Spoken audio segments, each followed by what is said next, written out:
عاملين ايه يا جدعان؟ بيتر كلكم افتحي جديد. مهنه الطب مهنه عظيمه وعريقه طبعا، بس اخر فتره سمعتها بدات تتشوه بسبب تدخل كان التيك توك فيه. كلنا عارفين طبعا الراجل العظيم دكتور محمود صلاح. طبعا العالم قرب ينتهي. لقيت واحد بقى بعد كل الوقت دوت ينافس دكتور محمود صلاح. مفيش حد بياكل فراخ ما عندوش بانيك اتاك. مفيش حد بياكل فراخ ما بيجيلوش كوابيس وبيحلم الناس بتجري وراه وبيخنقوه. مفيش حد بياكل فراخ ما بيخافش من الضلمه. اي حد بياكل فراخ بيجيله الاعراض دي، خصوصا الورك. بانيك اتاك بقى تلاقي بيهرش عشان ياخد فراخ تاني. جيب واحد مدمن فراخ كده عايز تخليه بطل، عايز تعذبه، اربطه قدام مطعم شاورما. مفيش حد بياكل فراخ، الايرانيين ما بياكلوش فراخ، عشان كده تلاقيهم ايه، بيخبطوا في بعض وما بيخافوش. هو ما عندوش هرمونات تخوفه اصلا.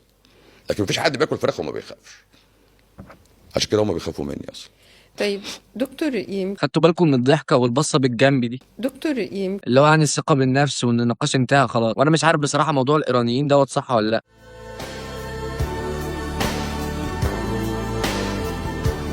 بس حتى لو بيخبطوا في بعض اكيد مش عشان الفراخ يعني، وده برضو مش معناه ان احنا عشان بنخبط في بعض يبقى سبب فول الطعميه. عشان كده مفيش حد بياكل بيض غير وهو عنده جيوب انفيه. اتمنى يكون صوت واضح.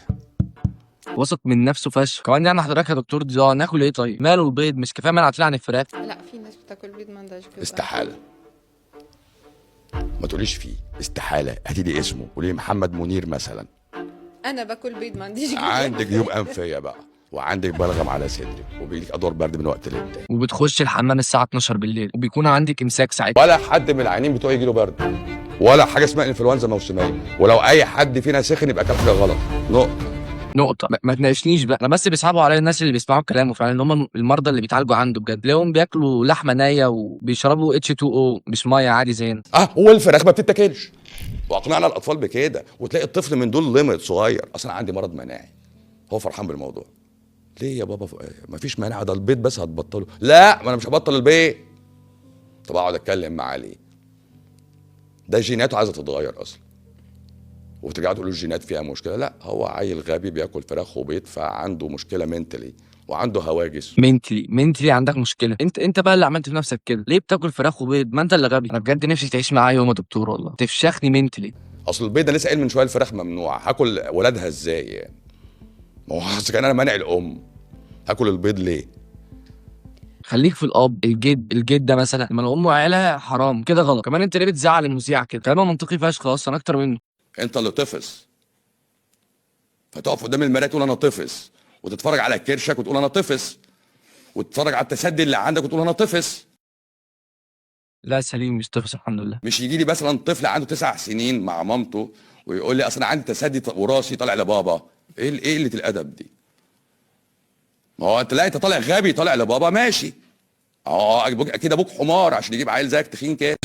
يعني هو المشكله كلها طلعت الاب في الاخر. معانا بقى الراجل الراقي المثقف طالب للعلم اللي لو اتخانقت معاه مش هيشتمك، هيبص لك من تحت لفوق كده ويقول لك جاهل. انا بس عايز اقول لك ان انت لسه قدامك وقت تبدا من جديد. النجاح عمره ما كان ليه وقت معين، وعادي ان انت تنجح متاخر. التاخير مش فشل، هو بس اختلاف توقيت.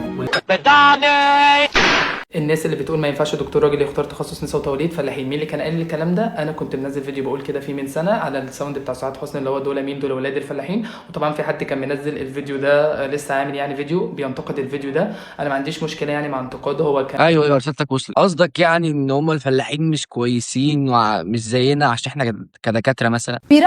برأيك شو أهم ما عندي إنجاز؟ رأي. أهم إنجاز بشري شو هو؟ حتى هزاروا في نسبه من الناس بس هم اللي هيفهموه، مش كل الناس تفهم الحركه دي. ساعدوني بجد، ما بقتش حامل صاحبي المستفز وصاحبي اللي بيتعصب بسرعه. دكتور المهابل. هو في ناس مقتنعه ان الاعضاء التناسليه للانسان هي مصدر للمسبه او الشتيمه. بالعكس، يعني احنا لو جينا نتكلم عن المهبل، ده عضو تناسلي موجود عند الانثى. المهبل ده من اهم الاعضاء الموجوده، وده اصلا المكان بس هي مش بتتقال مهبل في الشتيمه. والله يا اخويا يعني ما حسيتش بحاجه لما كنت بتولد يعني من ديت، بس اكيد يعني انت فاهم فقشطه يعني. عملت ايه في امتحان شفوي النساء والولاده يا دكتور النهارده؟ يا جماعه جات لي حاله بجد فعلا المفروض بنسالها سؤال، بقول لها هو انت وجوزك قريب؟ فبتقول لي ايوه. بقول لها يعني هو ابن عمك ولا ابن خالك؟ بتقول لي لا احنا متجوزين. انا ما اعرفش يا جماعه اللي هو نزل ابديت ان المتجوزين بقوا قرايب. اصلا لو صاحبتي سابتني وراحت لك انا هبقى فخور بيها. هو فيديوهاته كلها وهو في الاوضه بيكون فاتح الكتاب كده وقاعد لوحده، بس بيحط كام فيديو في النص كده عشان يثبت لنا ان هو عايش معانا. معانا اخر واحد بقى دكتور هشام عبد الله. دكتور هشام ذاكر واجتهد سنين عشان يتخرج ويسقط في الاخر. عندك كام سنة؟ 24 شكلك 14.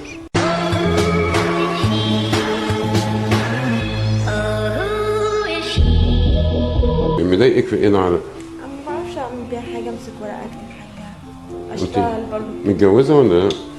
انا لو مكانها والدكتور دخل يحس على ايدي بالشكل دوت وقال لي انت متجوزه ولا لا، هفشخ المحاليل من دي واطلع اجري، لان دي مش داخل الدكتور جاي يعالج. دكتور هشام اي مريضه بتجيله بتعمل عمليه تعرق الايدين بيسالهم نفس السؤال، لو انت متجوزه ولا لا، انسه ولا مدام، عشان لو في فرصه ولا حاجه. سلمى عندك كام سنة؟ ايه ده انت 29. بجد؟ وكل المية دي حبسها جواكي؟ لا ده دي كده ناشفة. لا والله، امال كانت عاملة ازاي بقى؟ لا كتير بس انتي- التكييف كمان انسة ولا مدام؟ لا انسى. انسة؟ انت ما فعلا مش هتعرفي تتجوزي كده، هتغرقيني.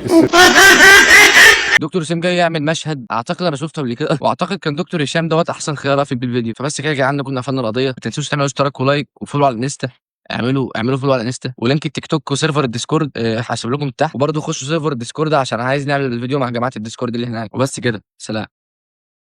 فتقف قدام المرايه تقول انا طفس، وتتفرج على كرشك وتقول انا طفس، وتتفرج على التسدي اللي عندك وتقول انا طفس.